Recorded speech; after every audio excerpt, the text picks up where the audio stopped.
Sa Mobile Bible School, tayo'y nagtitipon online. Sa tahanan man o saan ka man. Po, salamat sa MBS dahil sa atin na makapagbahagi at patuloy na makilala ang bawat isa, magpalakasan, magtulungan. Tayo po ay pamilya rito sa MBS. Ang pag-aaral natin ito ay isang biyaya ng Diyos para magamit po natin sa ating mga pinapakunahang mga tupa po na binigay ng Diyos. So, doon po sa ating review, yan, ito po yung ating Module 1, the Biblical Theological Foundation of Pastoral Ministry. Mahalaga yung shepherding, mahalaga yung pagiging servant, mahalaga yung pagiging theologian. Okay? Number 2, the pastor, spiritual life and character formation. Napakahalaga ng personal holiness and devotional life. Yung ating mental well-being in the ministry ay okay, yung ating emotional. At ganoon din po yung overcoming burnout, ministry burnout and fatigue. Alam ko po na dumarating tayo sa ganyang estado ng paglilingkod, pero sa biyaya ng Diyos, ito po yung ating napapagtagumpayan. Next, pastoral preaching and teaching. Naniniwala po ako na ito ay nakatulong sa ating paghahanda ng ating mga sermon po, sa ating pag-prepare ng ating po yung ating pagbabahagi dito sa postmodern audience na alam ko na nakita natin yung ibang medyo umaangat na yung technology ng ating mundo. Ano ba yung role natin dito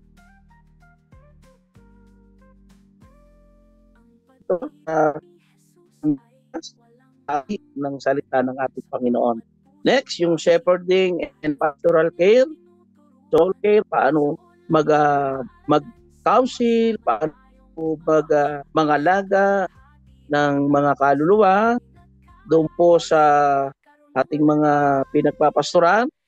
At dumarating din yung tinatawag na crisis ministry, no? So, meron ding halagang papel ito sa ating pagiging isang lingkod. Saka po yung developing a discipleship and mentorship program. So, tayo po ay naglalagay ng mga disipulo na susunod sa Panginoon, tuturo, nagme-mentor, at ito po ay nakapaloob sa tinatawag nating shepherding and pastoral care. And number 5, yung tinalakay natin last Tuesday, yung church leadership and administration. So, mahalaga yung vision casting, yung strategic planning, mahalaga yung ating paghahanda sa ating misyon sa mundong ito po. Ganoon din yung pag-aayos dun sa conflict, no, sa mga dumarating sa ministry, sa pagdidisiplina. At ganoon din po yung financial stewardship and ethical management. So ito yung pumapalo po rito yung integrity sa pag-aayos ng ating mga kaperahan sa loob ng simbahan at paano tayo napapagkatiwalaan ng Panginoon sa ganito pong pagkakataon. Alam ko po na tayo ay marami nang natutunan, pero mahalagang atin itong muling alalahanin o laging bulay-bulayin. Tama yung sabi ni Pastor Rudy na mahalaga na lagi tayong mapaalalahanan. Kasi sa ministry po, siyempre bilang pastor, no, lalo kung independent church tayo, walang nagme-mentor o di kaya tayo lang talaga doon sa lugar na yon. So mahalagang mapid yung ating spiritual life, makakain din tayo para mabusog din tayo spiritually. Kahit po ako ay bilang isang pastor doon sa aking pinagpapastoran ngayon, ay dumarating din po yung punto na ako po ay nag-i-invite ng isang pastor para ako din po ay makapakinig. At ganoon din po sa ibang pastor, kahit dito po sa online po ay nakikinig ng mga preaching kasi mahalaga po ito. Sa church leadership, sa administration, mahalaga na mapid din po tayo. Dahil tayo ay hindi pwede na nagpapakain lang, kailangan din tayo ay kumain para mayroon tayong lakas sa ating pangunguna sa iglesyang binigay ng ating Panginoon. Amen? So mahalaga po yun, makakarinig din tayo. So ngayon po, ay dito na tayo sa ating last module. Yan. Community and engagement and social responsibility.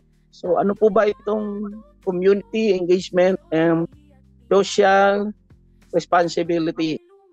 Sabi po rito, the church is not just a monument of place for worship.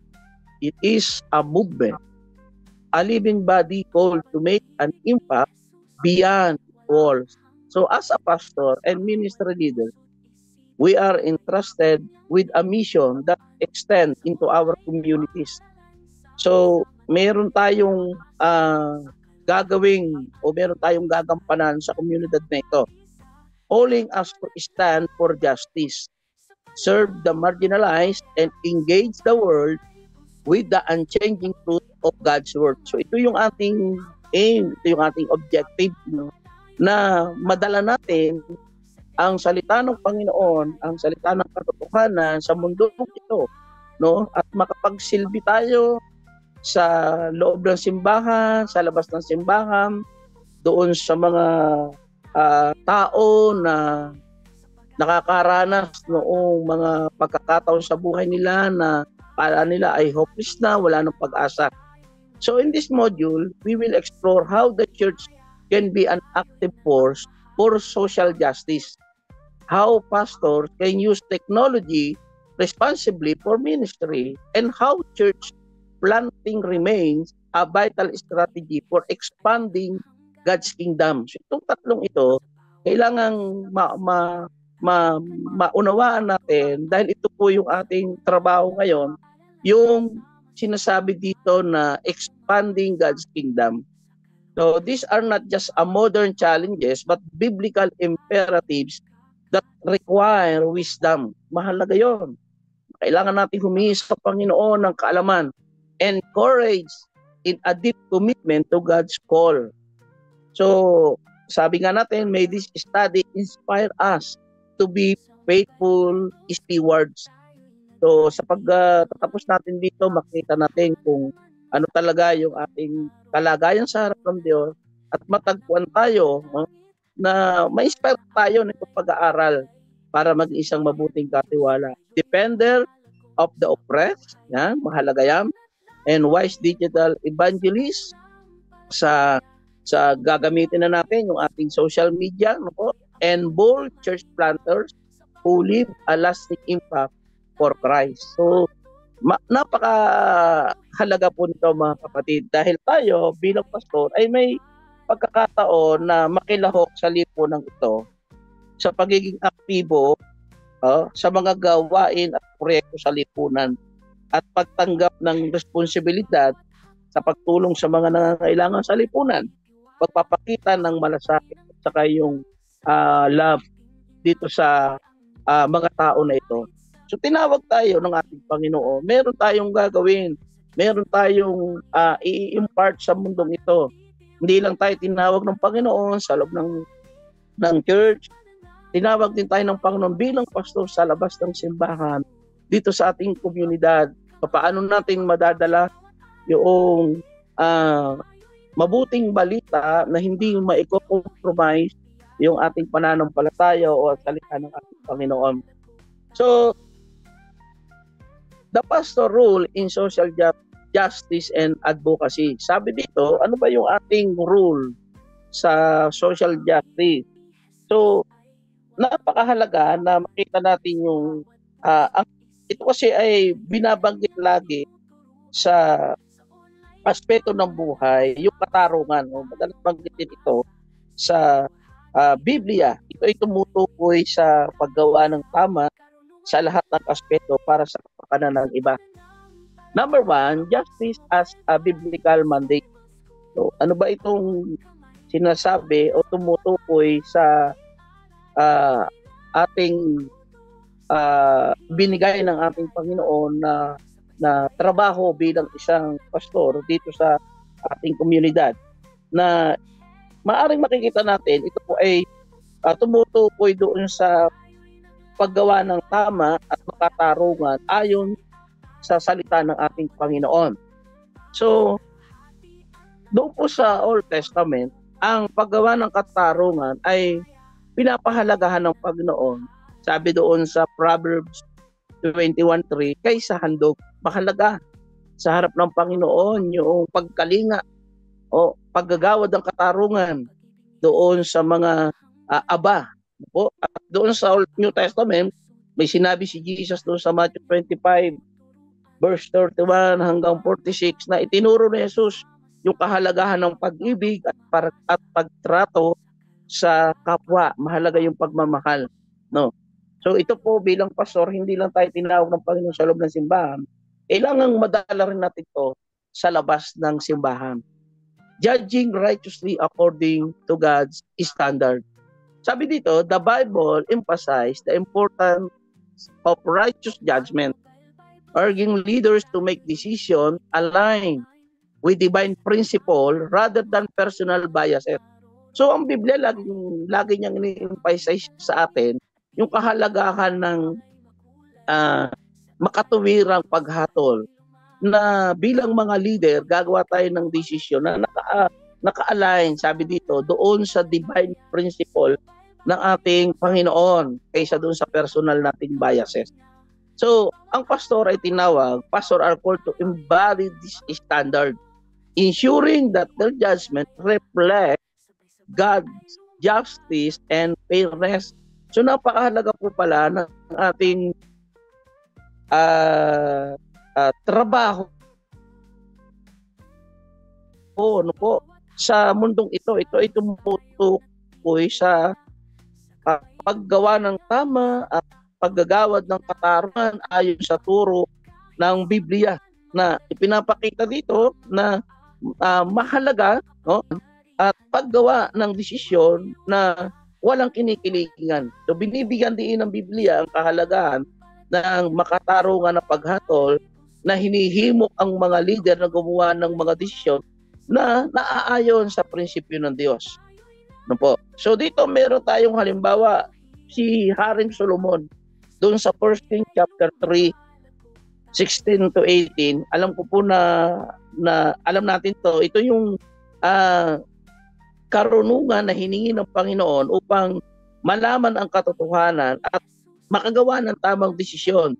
Ito po'y patungkol doon sa dalawang babae na nag-aangkin sa isang bata. So si Haring Solomon ay umasa, yung kanyang desisyon ay naka-align doon sa divine principle ng Diyos.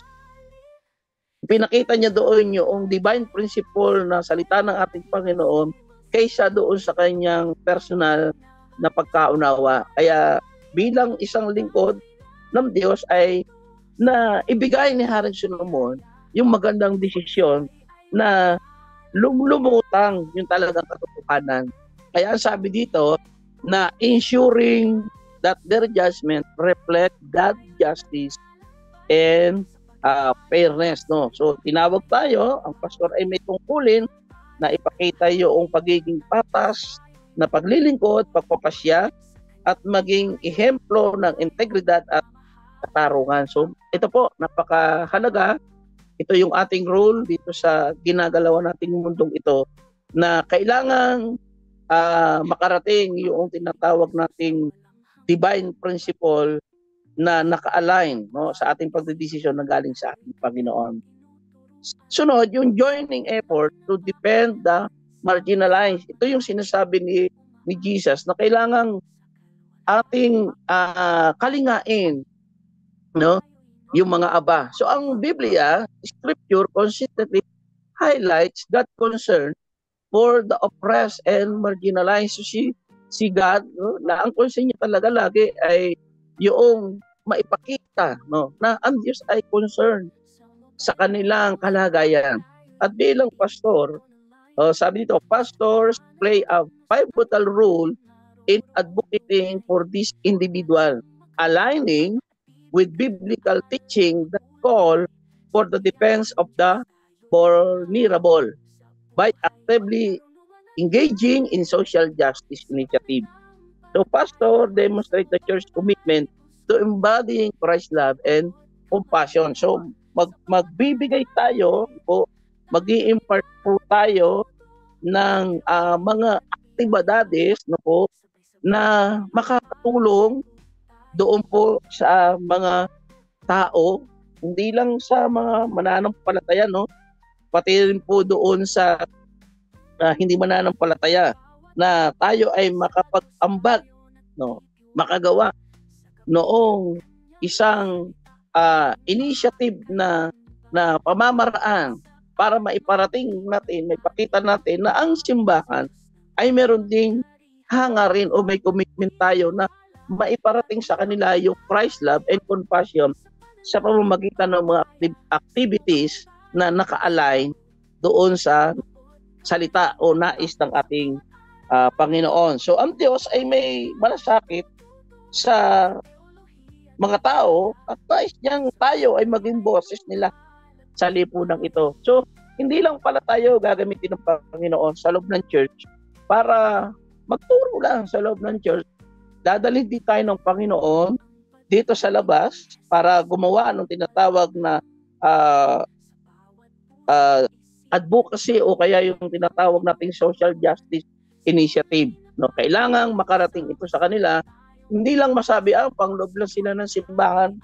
So, meron pala tayong trabaho kahit sa labas ng ating simbahan. Ito, justifying advocacy through scriptural principle.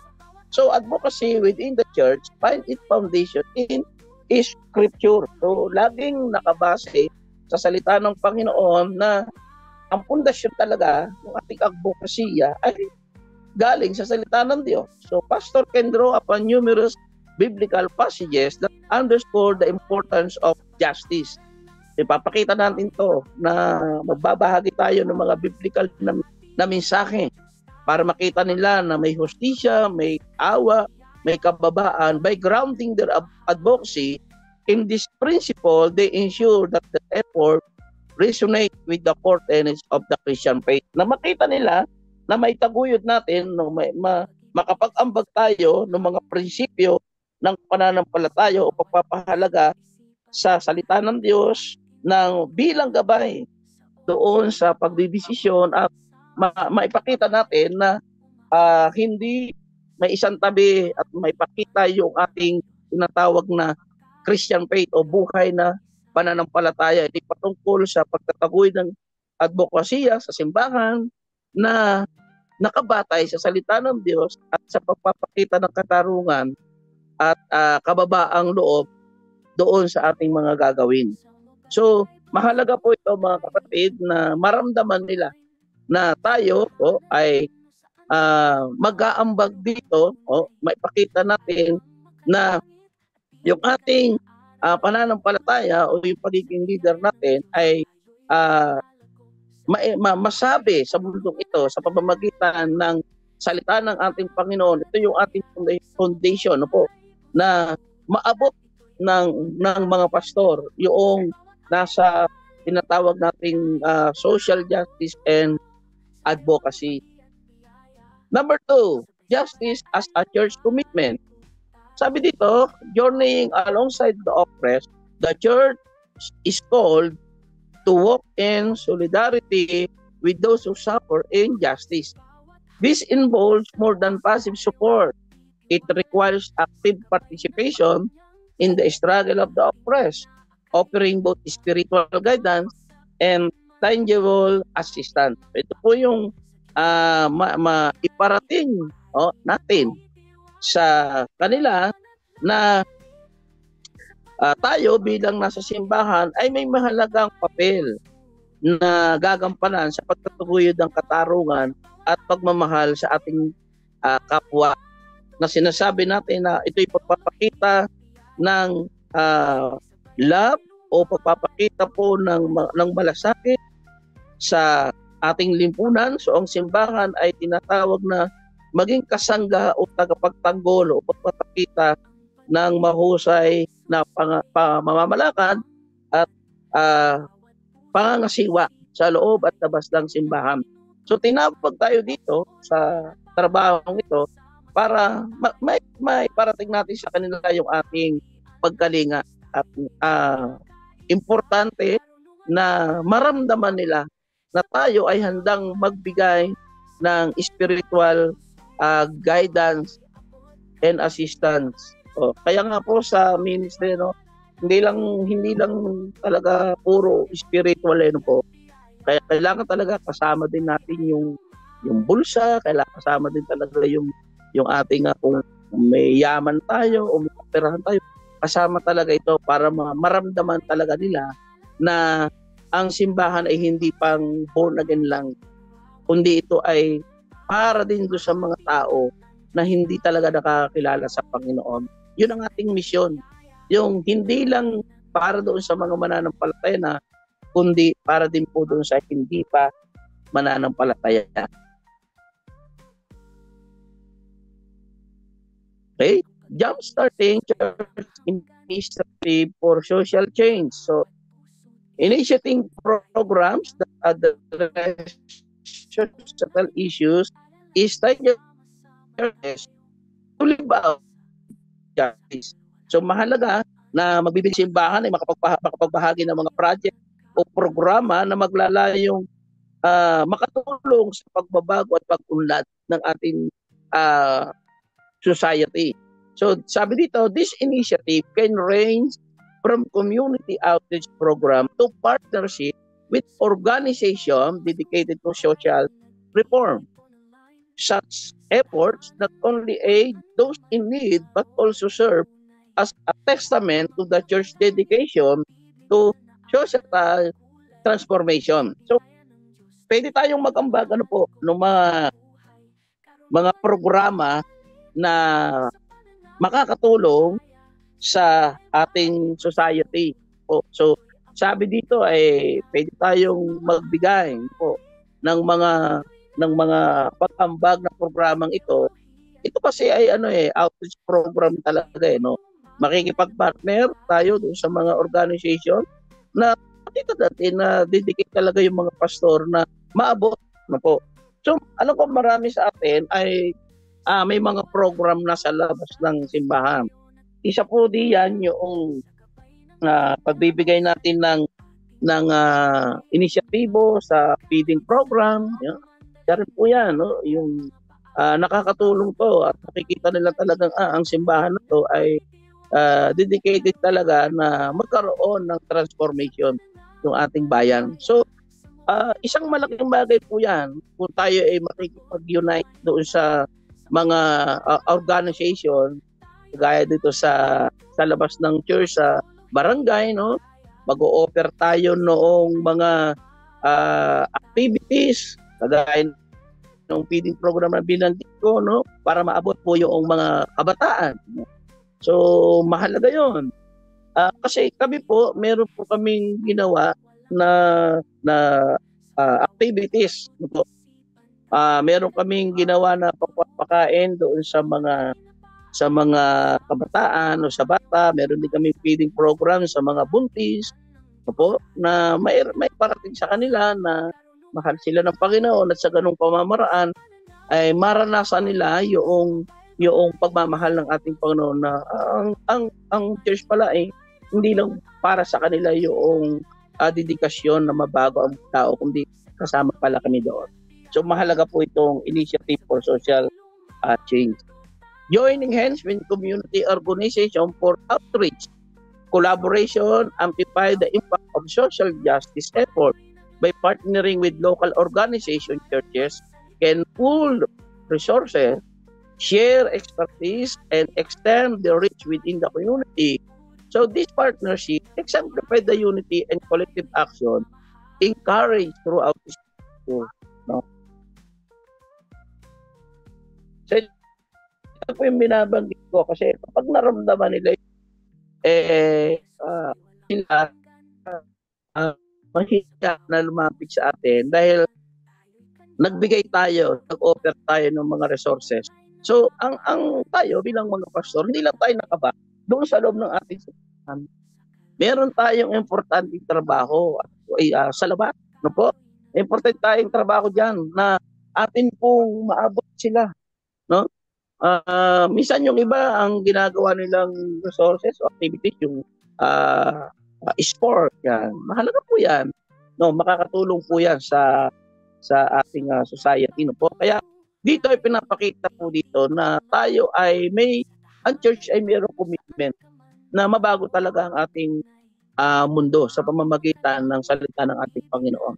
Kaya ito po ay ginagawa natin dahil mahalaga ang kanilang kaligtasan po para makatulong tayo sa ating komunidad at mahalaga rin na may parating natin yung ating pagmamahal at ang pagmamahal ng ating Panginoon. Okay? Next, justice as a transformational strategy. Sabi dito, mahalaga na tayo ay makapagbigay ng isang pagbabago. At ito, gagawin natin yan sa pamamagitan ng transformational strategy, judging societal issues through a biblical lens. Sabihin, kailangan sa pamamagitan ng salita ng Diyos ay masuri natin yung mga issue na lumalabas ngayon o nagre-rise up sa ating kapaligiran ngayon. Magamit ang salita ng Diyos upang maging gabay sa pagsuri sa suliranin ng lipunan at mag-ambag ng sagot gamit ang salita ng Diyos upang makatulong sa atin lipunan at makapagbigay ng solusyon. Evaluating contemporary societal challenges required a perspective rooted in biblical wisdom. So pastors are tasked with discerning the moral and ethical dimension of issues.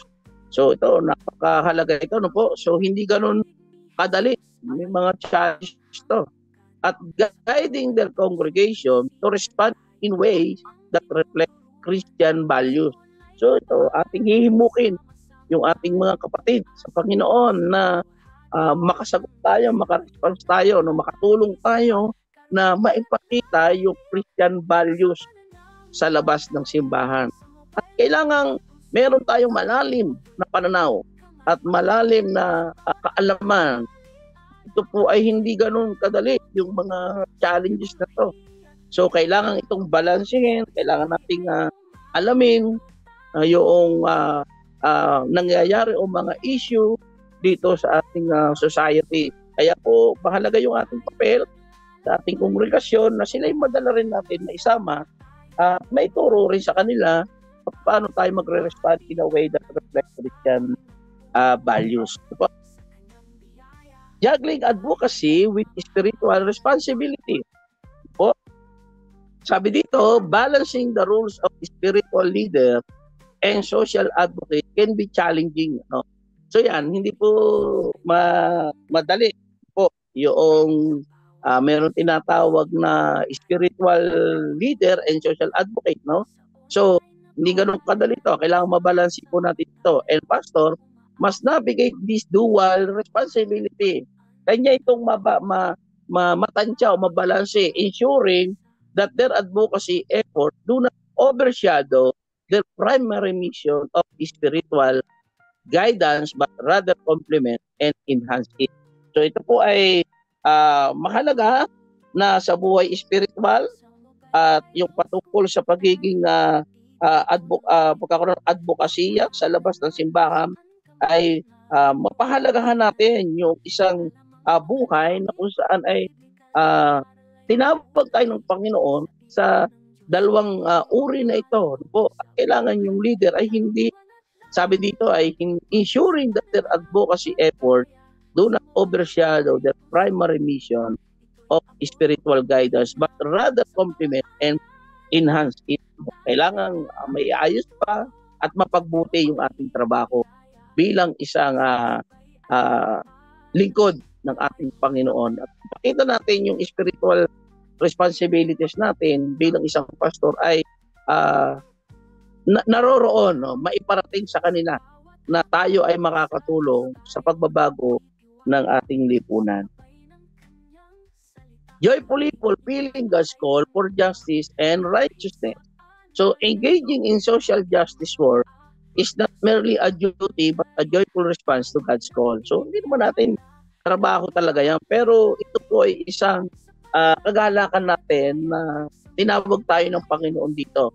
And pastor can inspire the congregation by exemplifying heroism and dedication in their pursuit of justice, no? Demonstrating that church work is integral to Christian journey. So, ito po ay mahalaga na maiparating natin sa kanila yung pagtuturo ng kahalagahan ng spiritual na buhay habang tumutulong sa mga aba o pagbibigay ng programang pang-komunidad, no, na may demonstrate natin sa kanila, may pakita natin na ito talaga ay dedicated talaga tayo at naroroon yung sinasabing integral to the Christian journey, kasi ito na yung buhay natin, no, na buong galak na tinutupad yung misyon ng Diyos para sa katarungan at katuwiran.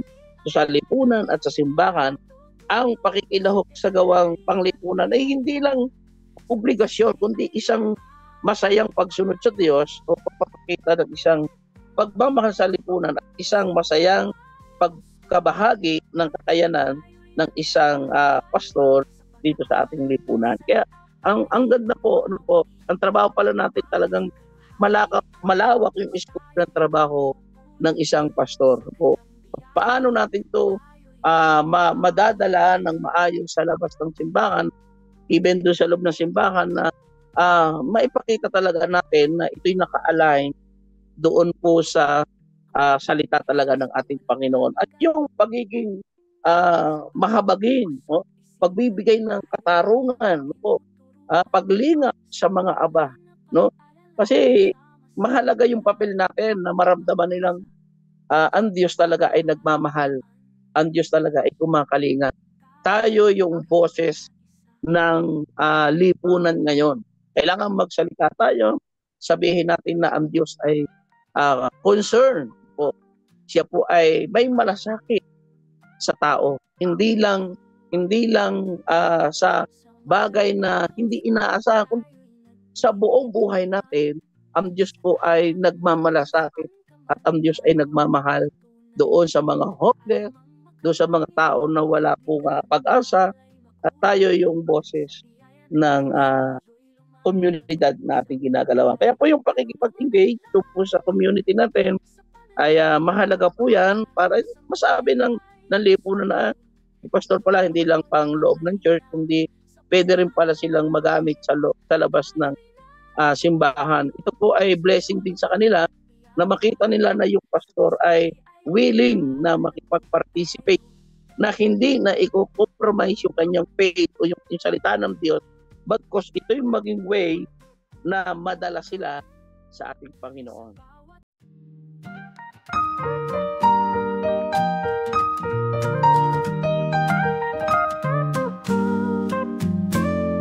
Sa Mobile Bible School, tayo'y nagtitipon online.